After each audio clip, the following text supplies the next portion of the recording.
Assalamualaikum warahmatullahi wabarakatuh. Perkenalkan kami dari kelompok 4. Di sini kami akan mempresentasikan hasil kerja kami yakni tentang regulasi dan etika menggunakan internet Undang-Undang ITE. Menggunakan internet dengan bijak dan bertanggung jawab sangat penting, terutama dengan adanya undang-undang yang mengatur terkait penggunaan internet di Indonesia, yaitu Undang-Undang ITE. Memahami regulasi dan etika internet akan membantu kita memanfaatkan internet secara optimal dan aman. Mengapa regulasi dan etika itu penting di internet? Yang pertama, menjaga keamanan, yakni regulasi dan etika mencegah penyalahgunaan internet yang dapat membahayakan pengguna dan masyarakat.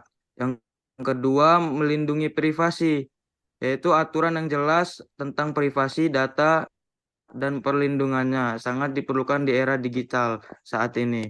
Yang ketiga, memelihara keadilan. Etika dan regulasi internet menjamin kesetaraan dan mencegah penyalahgunaan yang dapat merugikan.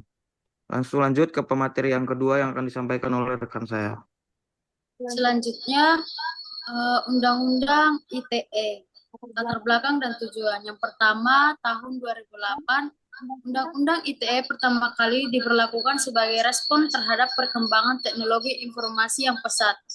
Yang kedua, ada tujuan utama, mengatur pemanfaat teknologi informasi dan melindungi hak-hak pengguna serta kepentingan publik. Yang ketiga, ada revisi terbaru. Undang-Undang ITE telah beberapa kali direvisi untuk menyesuaikan dengan kebutuhan dan perkembangan zaman. Selanjutnya ada cakupan Undang-Undang ITE.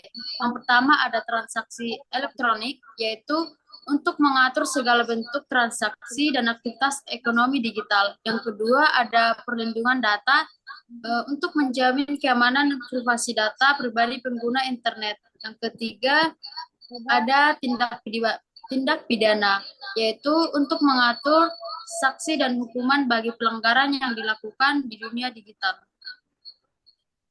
Next. Selanjutnya ada tanggung jawab pengguna internet. Yang pertama ada etika bermedia sosial, fungsinya untuk menghindari penyebaran informasi palsu, konten negatif, dan bullying online. Yang kedua, lindungi data pribadi, fungsinya untuk menjaga kerahasiaan informasi sensitif dan tidak menyebarkannya tanpa izin. Yang ketiga, gunakan dengan bijak, yaitu untuk memastikan penggunaan internet sesuai dengan peraturan dan untuk tujuan yang positif. Yang keempat, ada hormati hak cipta, tidak melakukan pemijakan atau pelanggaran hak kekayaan intelektual.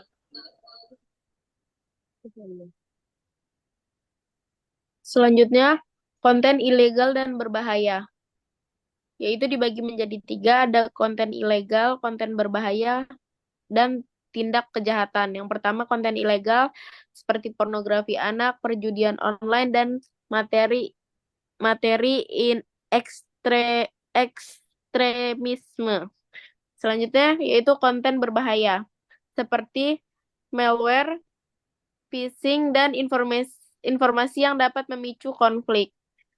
Selanjutnya, tindak kejahatan seperti pembobolan akun, pencurian data, dan peretasan sistem. Selanjutnya, ada privasi dan perlindungan data-data. Yang pertama ada hak pengguna, berhak atas kerahasiaan dan keamanan data pribadi mereka. Yang kedua, kewajiban penyedia, menjaga kerahasiaan dan keamanan data pengguna yang dipercayakan. Yang ketiga, ada pengawasan pemerintah.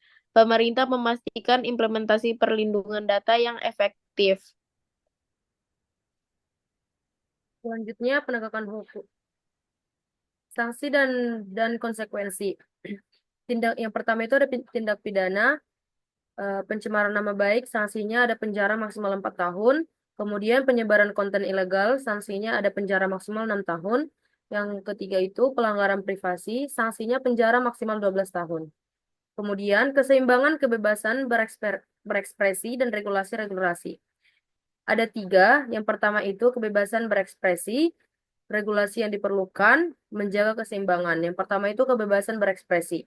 Pengguna berhak untuk menyampaikan pendapat dan bertukar informasi secara bebas. Kemudian yang kedua, regulasi yang diperlukan.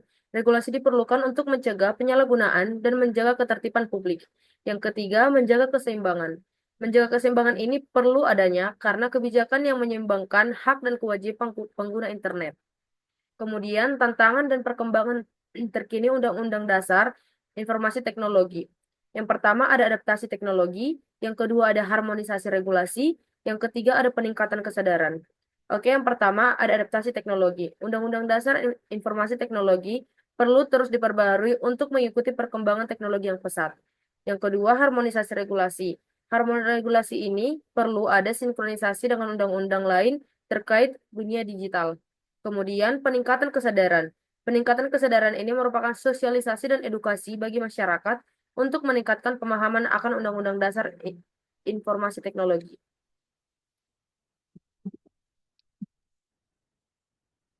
Baik, saya serahkan kembali kepada moderator.